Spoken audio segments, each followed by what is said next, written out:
Right, let's get the team set back up, and then we can be on our way.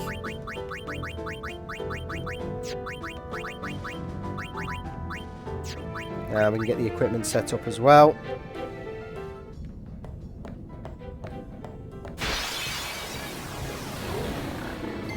What an encounter to fight straight after. This is for the fallen. Straight after Ultima Weapon.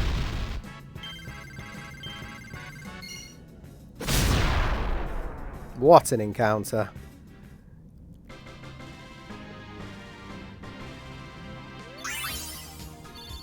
Razmataz. That's a cool weapon name.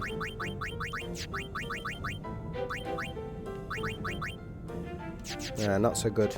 A few of you have asked me about how to defeat the Great Malboro and the Spirit encounters without using Shooting Star. So to make this final episode a little more exciting, I thought I'd edit in these battles and watch until the end, as the Great Malboro fight is a lot of fun. Right, now given the circumstance where you haven't got Shooting Star, this becomes a slightly more interesting battle than just bringing in Auron and then tanking with Riku and evading counter. But your real only option is of having taught Bahamut or Valefor Shell, because they need enough HP in order to tank the hits and gain an overdrive and then be able to take all of the enemies out. So prior to this fight, I actually taught Valefor Shell. Now it really means no odds here because of Valefor's overdrive being slightly raised, but we'll put Shell on, because what Shell allow us to do is basically tank the counter attack and tank a hit. Now there we go, we've got Valefor in overdrive. The Spirit has got exactly 10,000 health, so we've reduced the Spirit's health by, it doesn't matter by how much, it could have just been 1 HP, but now all we're looking for is an energy blast or an energy ray to take out the Spirit. And because the Halmas are ground enemies, Valefor can just keep using its attack, much like the Demonolith fight in, I think that was episode 3. So check that out if you want to see that fight as well. But Valefor now just makes short work of the Halmas as well. So there we go. That's the Spirit and the Halmas without Shooting Star. Now, also given the situation where you haven't got Shooting Star again with Auron, how do you go about defeating the Spirit with 2 black elements? Well, again, your only real option here is to summon. And you could use Valefor, but Valefor doesn't really have enough health to tank the flare attacks. So you can probably get rid of the Spirit, but when it comes to the black elements, because they've got ultra high defense, your physical attacks aren't going to do much. So really, your only option here is to summon Bahamut. Now, overdrive or not, you can summon it without overdrive. The main thing here though is you could probably get away without Shell, but Shell is a good bet here just to make sure that you can tank a couple of the flares. Now, both of them aren't likely to use flare, which is good. So neither of them use flare there. So you probably could survive this without Shell. And using focus, for instance. There we go. I mean, that Shell's doing 700 even with Shell there and a couple of focuses. The main objective though is to get Bahamut into overdrive, and we just smash him with a mega flare. Look at that. We even got a critical hit as well. So that would usually do anywhere around about 11,000 to 12,000 damage. Right, this is the final battle I wanted to show you without Shooting Star, because if you survive the first bad breath, chances are you will get the victory over the Great Malboro. Now, you could summon, but the Aeon's health and stats at this point in the game is probably not strong enough to last the fight with the Great Malboro. So your only real opportunity here is to bring in Auron. Partly because he's got Evade Encounter, but also partly because he's got Berserk Ward. Now, prior to this fight, I did swap Wakka's armor from the SOS Null Blaze Null Shock to a Confused Ward, just to give him a chance to survive the Great Malboro's bad breath. Similarly with Auron, Kimahri has got the Serene Armlet on as well with Berserk Ward. So your only real hope here is that we survive this first bad breath. If one of the characters survives, perfect. We can bring in Riku and start setting up.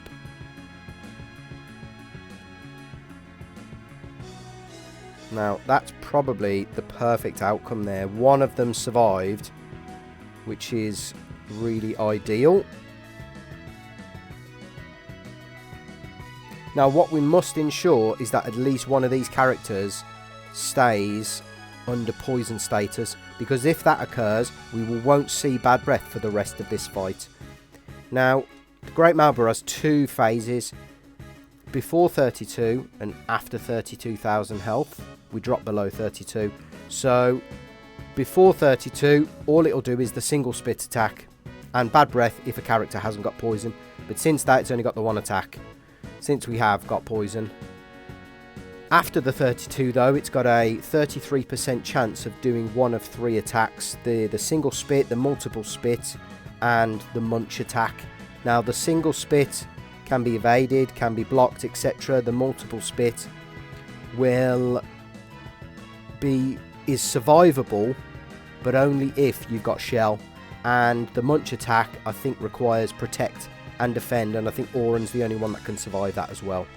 So what we'll do is we'll set the lads up to survive the munch attack and the spit attack going into the post 32,000 phase. And now I think we do have enough equipment to do that. Yeah, we've got enough to get Riku into haste, which is just going to make this battle a little easier. And of course, Riku's got Evade Encounter, so she's safe at the moment. Let's just have a look. Right, let's get... In fact, first things first, let's get Wakka back.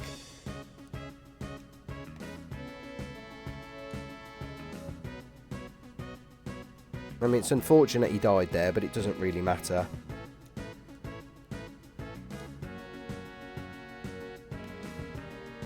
Right, let's get Wakka set up, and hopefully Great Malboro doesn't go for Wakka in the next turn.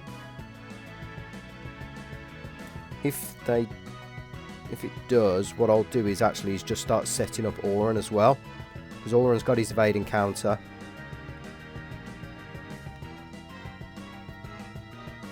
Right, now Wakka's in defend.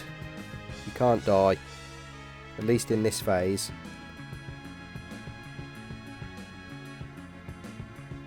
That's fine. Just got to keep an eye out on Auron's health, just to make sure he doesn't kill himself with poison. But other than that, we can go on the offensive for now until we can bring in Kimahri, so Kimahri can get buffed up as well. So fire gems are going to do about 4,500 damage here. We've only got a couple of shadow gems, so we'll keep those for the second phase.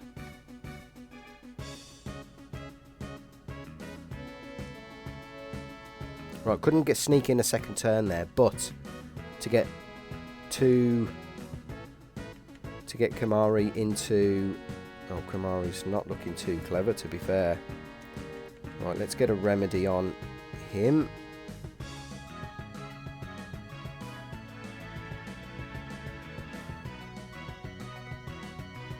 And yeah, let's just get his health up. I mean, we had a 66% chance there it wasn't going to take Kimahri out. Right, let's get Kimahri under protect. And now he's defending. That's perfect. So, Lunar Curtain. mean, we could use our stamina tablet, but I'm not really too concerned. You can actually steal stamina tonics, I think, as a rare drop from the Machayas. And then we haven't got one of those. So we can keep on the offense here. Just need to make sure that health's in a good space.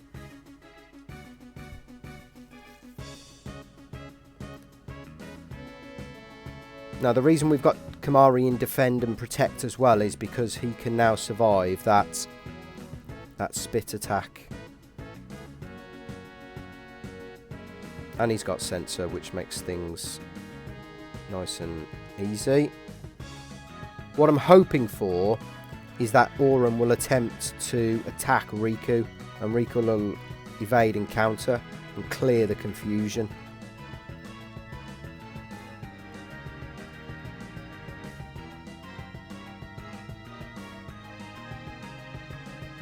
Right, let's just make sure Auron stays alive here.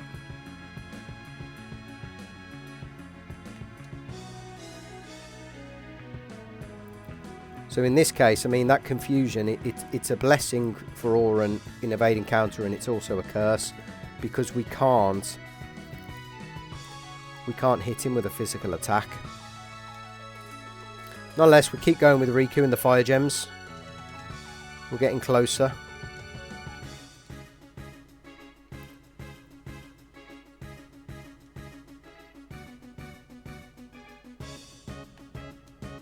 Right, that's really good. So, it's probably as close as we're going to get.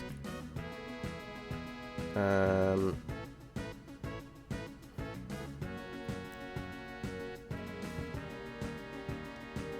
we'll just bide our time here.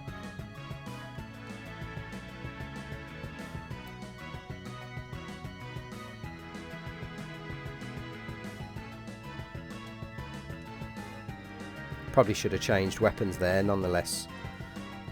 Right, this is where we move into the post 32,000 phase. We've got 3 turns to do as much damage as possible. Now, we could likely finish this off with an overdrive, but I'm not going to. I'm not going to. So there you go.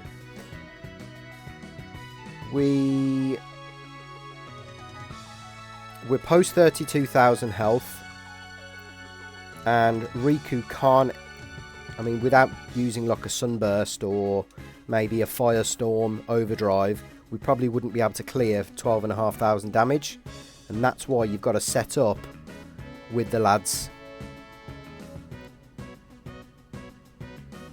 So that is perfect. Now Riku should be able to get enough turns. If not, yeah, there we go. 2 fire gems and the battle's ours. Perfect.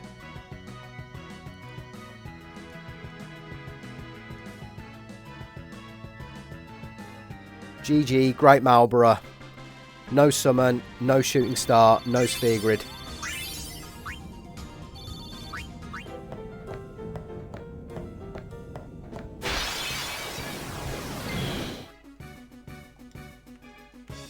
One more attack should do the trick for Auron. Perfect. And then we can just take it out with a petrified grenade. Easy does it.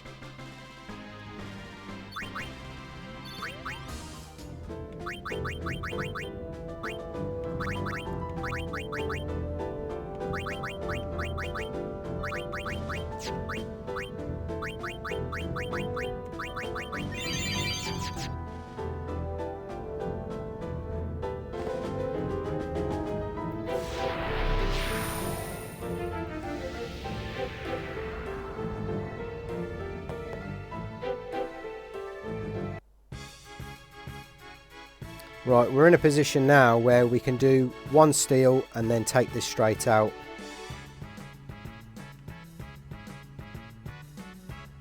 That's perfect.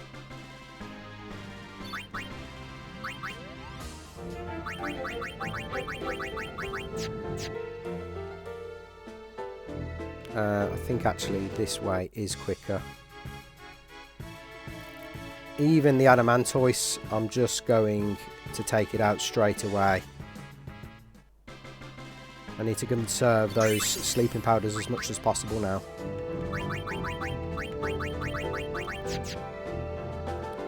For the journey back. Right, ice. Okay, let's start with shadow gems.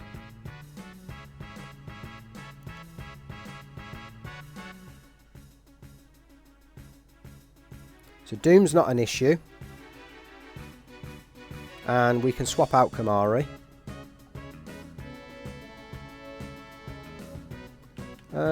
What we might do is... This might backfire on me, but... No, 250 damage isn't bad. We need someone with high agility though. So let's bring in Tidus. Yep, we'll get that. Break up those turns, that's perfect. What's it at now? 5,000. So, don't think we've got any ice gems. No. And it does half with fire. I think another shadow gem for now, and then... Yeah. So I don't think the attacks are going to be an issue, because we've got Tidus in the front line with that good agility. It will also bring in Yuna as well, just for that agility.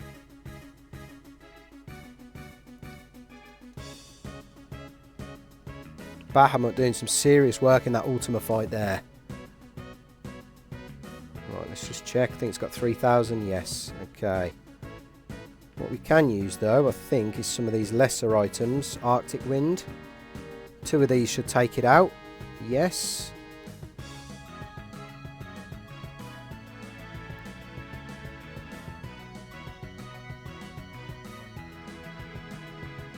Perfect.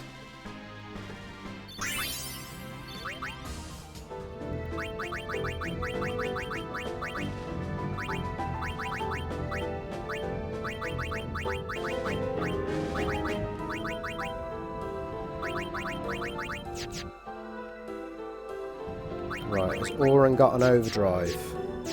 Yes, he has. That's fine. Okay, another resource intense. Not so bothered about Riku not having SOS here. I can fix that in a moment. I'm just more interested about getting this Tombri's health down.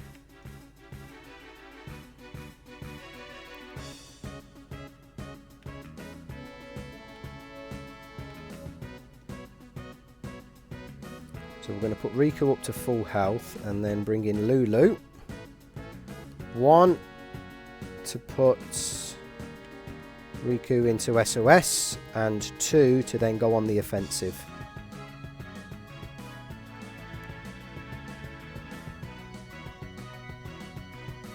And Shadow Gems coming in absolute clutch.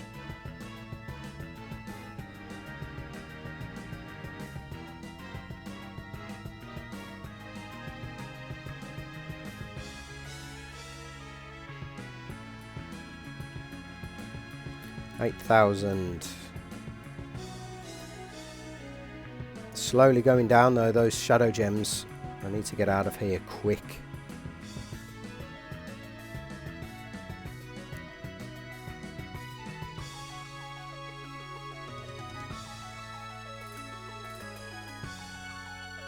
Right, that's a shame. We didn't get it done in 1 turn, but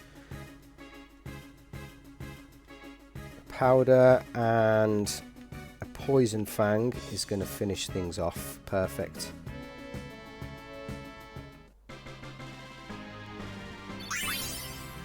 Oh, we got a teleport sphere as well.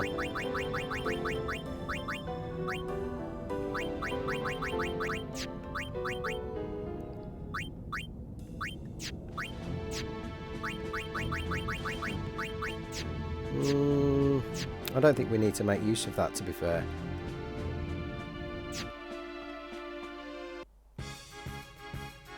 Right. Let's just get out of here quick time. This is the one part of the challenge I was slightly anxious about, was the return journey.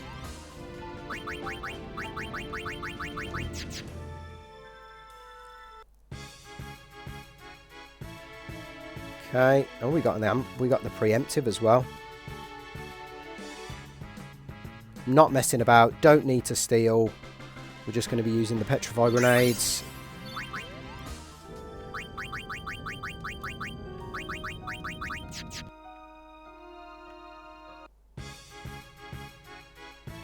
Same with this. This is why we've stocked up on so many petrify grenades.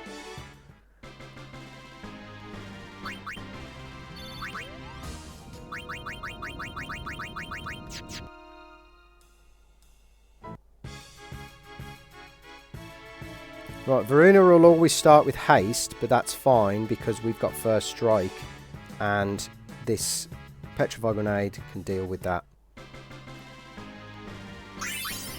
I do think we've encountered every single available battle in the Omega Ruins, which is great and exactly what I wanted for this challenge.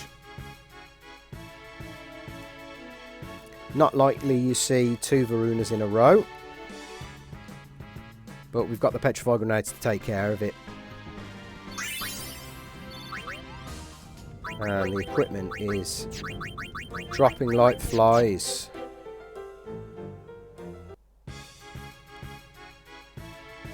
Oof, I want to see as little of these as possible, please.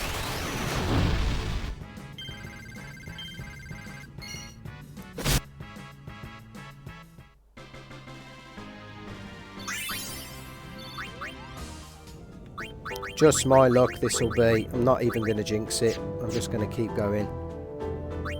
Let's just do a quick equipment check. Thought so. Need Auron with the evade encounter.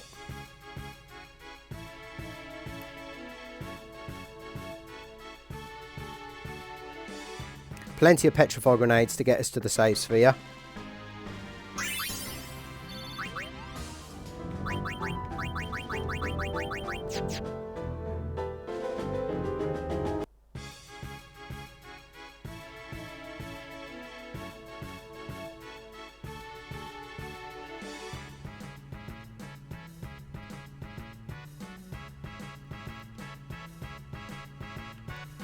Right, let's use Auron to get Karmad. And I think we might even use Riku to... Let's see about Chocobo Feather. I know it's a bit of a waste, to be fair.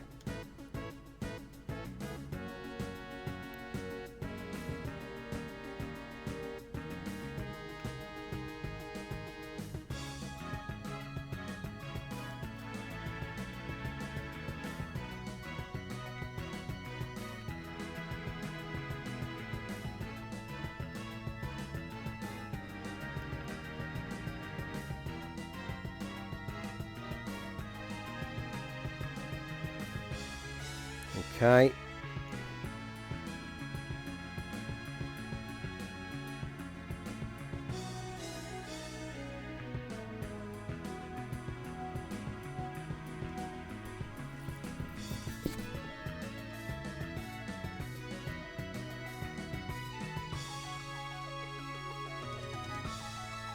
Ah, damn, doesn't matter. Right, let's just... Oh, I knew it'd go for Riku. Never mind. It's quite slow, the Tombury, so I don't think we're going to have an issue with turns. That's what I want, though. Auron. Stabby, stabby. Perfect. Right, when Riku gets a turn, like now, we can put it to sleep.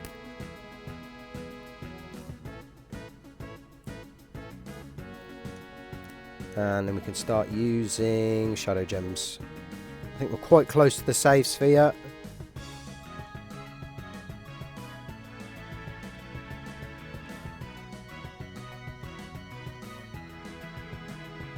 I don't believe overdrives wake it up either, so if you do want to unload on your overdrives now, feel free.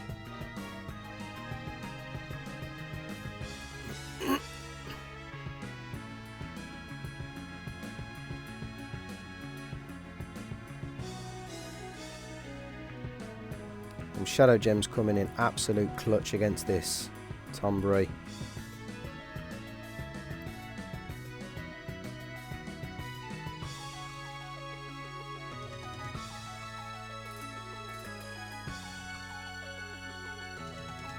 As are the sleeping powders.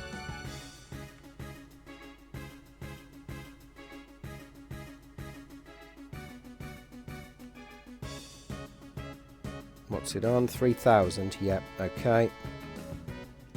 Last Shadow Gem.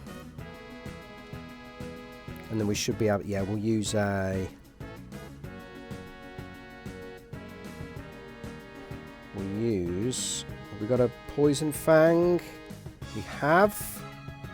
Perfect.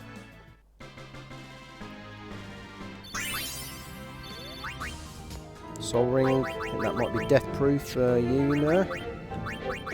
Yes, indeed.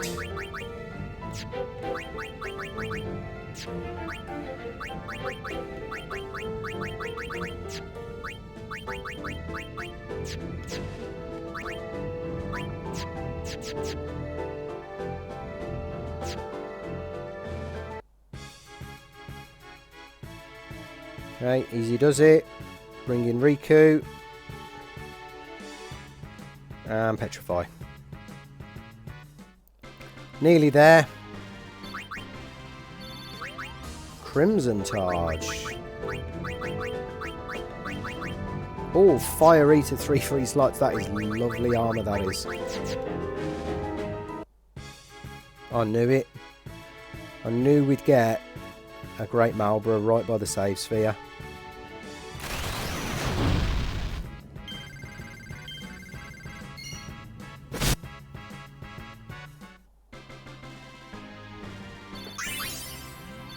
I knew it. Come on. No, we don't want that Auron there. And we made it. Yes, get in. What an absolute adventure this challenge has been. Absolutely loved it. And that Ultima fight was incredibly tough, fun, exciting, and of course a really, really good no sphere grid challenge to do yourself. If you've enjoyed the content, feel free to drop a like, smash the subscribe button if you're not part of the JitKit community, and I'll catch you on the next Final Fantasy X no sphere grid video.